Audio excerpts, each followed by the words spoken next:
they look over to the left and slowly melt. And as they do that, they're going to continue melting all the way to the floor. There's an idea that I want them to imagine that they're actually being punched in the stomach, but again, this is as slow as possible. And this punch is going to take them to the floor. I want to make movement that is an experience to do, and I'm also interested in the audience going on a different journey. I don't think that those two experiences can ever be the same. They relate to each other, and I think both are equally important. But everything changes when you're in a performance. When you have an audience member, whether it be one person or whether it be 100 people, it changes. It changes everything. I tend to be very rhythmic and musical in my dancing. So for me, the hardest thing in the world is taking out the accents and moving incredibly slow. So I think with this piece, I'm trying to challenge myself to do those things that don't necessarily feel natural to me, and look at something as one long, continuous sentence. It means that you are putting those ideas that you hold closest to you up to the test of whether you really believe them or not. And the things that hold true will stay the same. But as you go, that's what I think experience brings, is you get more refined. So you start with more of a general idea or a lot of ideas, and over time you start breaking away. And the things that remain, I think, become this piece of you. And those remain somehow present, even though they may change or they may reach those extremes within your work. There's still some sort of sameness.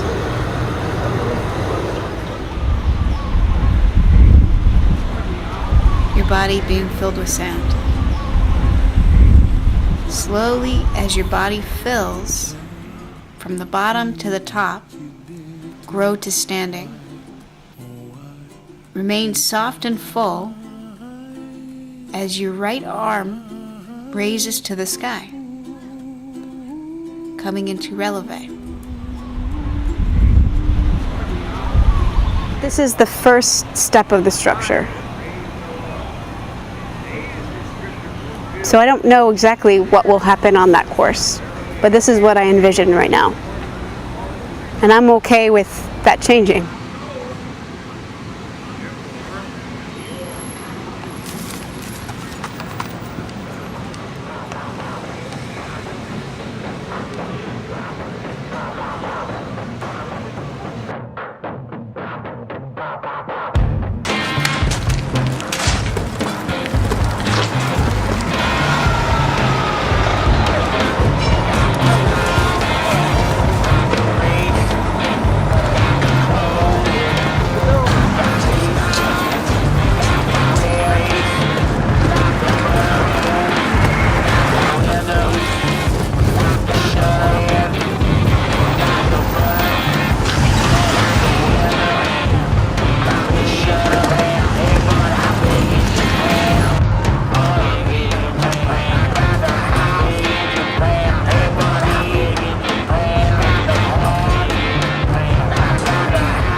The score says very specific things, not in between. So there's a point where I come in and I put in the in between. I put the transitions, I decide timing, So at the end is my interpretation of the score. The score is like simply written, but it's not in a body level. It's on a intellectual level, not in a body level. So I think I'm just interpreting in a body level. When the melting begins, the conscience goes inside 1/16th note, and it germinates there, and then it starts growing and flowing and reaching, and it becomes the entire page, it becomes the entire score, it becomes every single instrument and every single deranged mind that is Cannibal. My dancer called me up and she said, I'd like to switch roles with you. My heart leapt for joy, and I said, Megan, what are my instructions? Megan and I went up to the balcony when I got here, and we tried it together. She knows and loves this space that we're in tonight, the church, and it's terrific to see her populate it with such simple, strong steps. I want everyone to have fun. Megan, do you have like a small beard you could glue on? I don't. You're gonna have a little bit of ego come up, a little bit of self-awareness of how do you look, how are you moving, and not only how does it feel, but how does it look to other people, and a little bit of mix-up in terms of staying true to the message, whatever that might be, staying true to some emotion or whatever you've chosen. Is Megan back? She just left. Shit. You are second? Yeah. Okay, so the third is back. Tell me about Megan. Megan's amazing. Megan's awesome. She's a force of nature. She is stream of consciousness, psychic, god monster demons coming up and doing crazy things, and I never know what to expect.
Yeehaw.